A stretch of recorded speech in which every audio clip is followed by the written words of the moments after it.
My clothes, especially my underwear, had been smelling strange lately. Even though the hospital test proved there was nothing wrong with me and I'd switched to more expensive brands, that rotten smell still lingered, faint but persistent. I suspected someone was stealing my clothes and wearing them. After being tormented for over a month, I'd had enough. I collected asbestos fibers from a construction site and used tweezers to carefully insert them into my clothes. At dawn, screams, both male and female, echoed through the dorm. My sixth sense told me I was being targeted by a pervert. This past month, everything from the toothbrush and towel on my desk to the clothes hanging on the balcony carried a strange smell. When I picked up my towel to wash up, a fishy odor hit me in the face. Ugh. I nearly gagged. At first, I didn't think much of it. I just assumed the towel quality was poor. But the next day, my newly purchased towel had that same smell again. Even my freshly washed underwear reeked of it. The stench was even stronger. I asked my roommates if they knew what was going on, but they all shook their heads, claiming ignorance. To rule out any physical issues, I immediately booked a full-body checkup at the city hospital. The doctor told me there was nothing wrong with me. I bought different brands of towels and underwear, but strangely, that fishy smell followed me everywhere. Anything I wore or washed would smell like that the next day. A chill ran down my spine. The problem wasn't with me. It was in the dorm. Someone in this dorm was a pervert. I rushed to check the security footage with the dorm supervisor.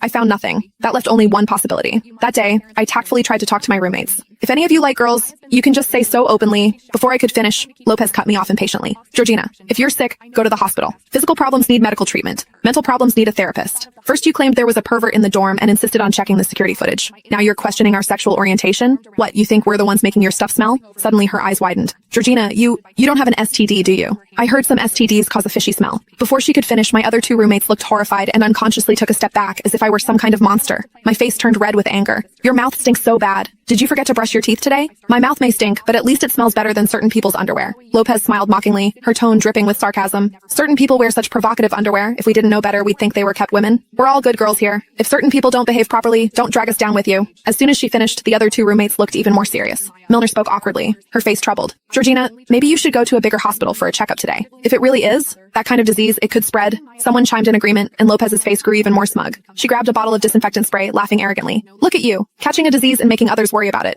Let me disinfect you first. The stinging mist hit me in the face, instantly soaking me. Amid the other girls' screams, I grabbed Lopez's arm tightly. Your mouth is filthy, and so are your hands, huh? Since your parents aren't here, I'll teach you some manners on their behalf. With that, I grabbed her hair and forcefully shoved her head toward the mop bucket. Lopez's face changed dramatically as she struggled to resist. What are you doing? Let go of me. What? Scared now? I want you to remember this taste, so you'll think twice before running your mouth again. The next second, I dunked her head into the water. Glug, glug, glug. Blur. Glug, glug, glug. Only when Lopez's hair was covered in sticky vomit did I finally let go.